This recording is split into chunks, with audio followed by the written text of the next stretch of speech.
Going. Okay. All right, guys. Please listen up here. New learning target today. Learning target 5.3. The learning target officially is find all the zeros of any polynomial. Find all the zeros of any polynomial. Okay. Now, let's say I'll give you guys time to write this down here. But let's say I gave you the following polynomial. It's going to pull one here out of the book.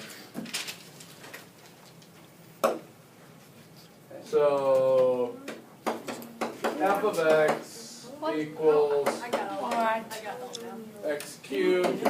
I'll go back, guys. Relax.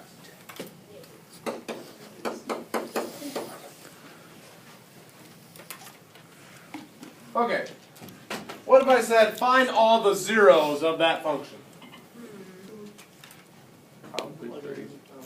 There's probably going to be 3 of them. If we could factor it, would it be easy to tell what the zeros are? Yeah. But can we factor it? Yeah. And how is this different from the one that Brady asked about? There's no, I didn't give you one of the factors, right? If we were given one of the factors, yeah, we could divide to help us figure out the other factors. Okay? So, right now, with what you guys have been taught, you don't know for sure how to factor this. Because if you could factor it, it would be really easy to tell what the zeros are. Okay? Now, I know the answer, so I'm going to write this down in factored form because I really want to make sure everybody understands that if it's factored, it's easy. Okay? Here's what the factors would be. X plus 8, x plus 3, x minus 3. Okay? Now can you tell what the zeros of that function would be? Yeah, what would they be? Negative 8, negative 3, and positive 3. Okay? So my zeros then would be negative 8, negative 3, and positive 3. Does everybody understand that? Can everybody see that? Speak up if not, okay? If you know the factors, you know the zeros.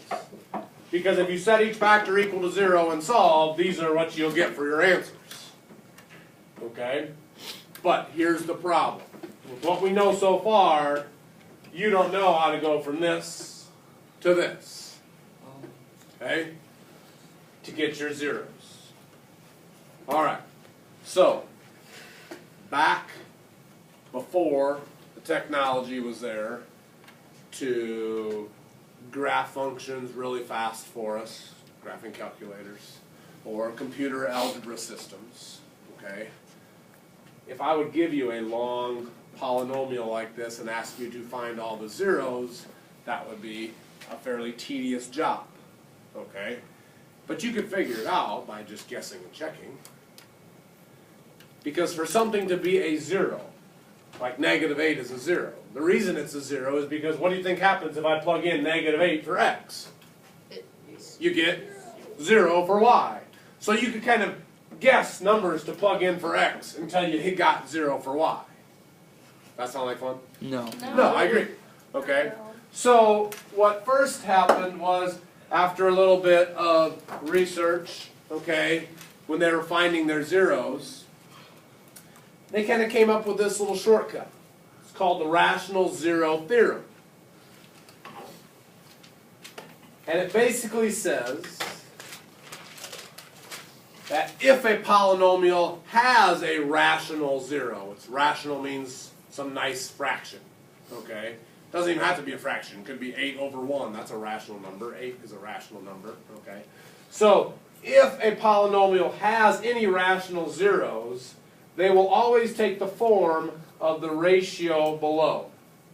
Okay? And here is our ratio.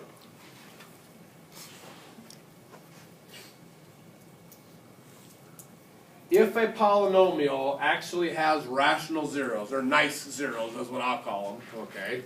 Nice numbers. Rational numbers are fairly nice. It's not like 3 plus I, square root of 7. Those aren't very nice numbers, okay? But 2/3, that's a pretty nice number. 5, that's a pretty nice number. Anything that's rational, that's what I call a nice number. Okay? So a list of possible rational zeros would always be factors of the constant divided by factors of the leading coefficient.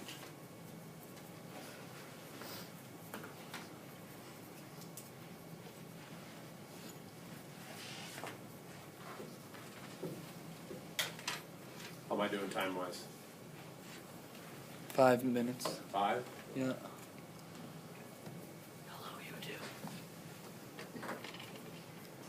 So to make a list of possible zeros, this is what they determined you could always do. And at least what that does is it limits the number of numbers you'd have to guess and check on. Okay?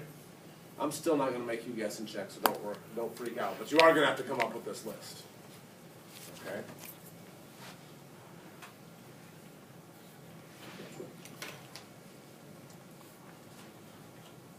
May need more time on this? Okay. Again, if a polynomial has rational zeros, they will always take the form of that ratio. Factors of the constant divided by factors of the leading coefficient. The constant is the number at the very end, and the leading coefficient is the coefficient on that very first term in the polynomial. Okay? Okay?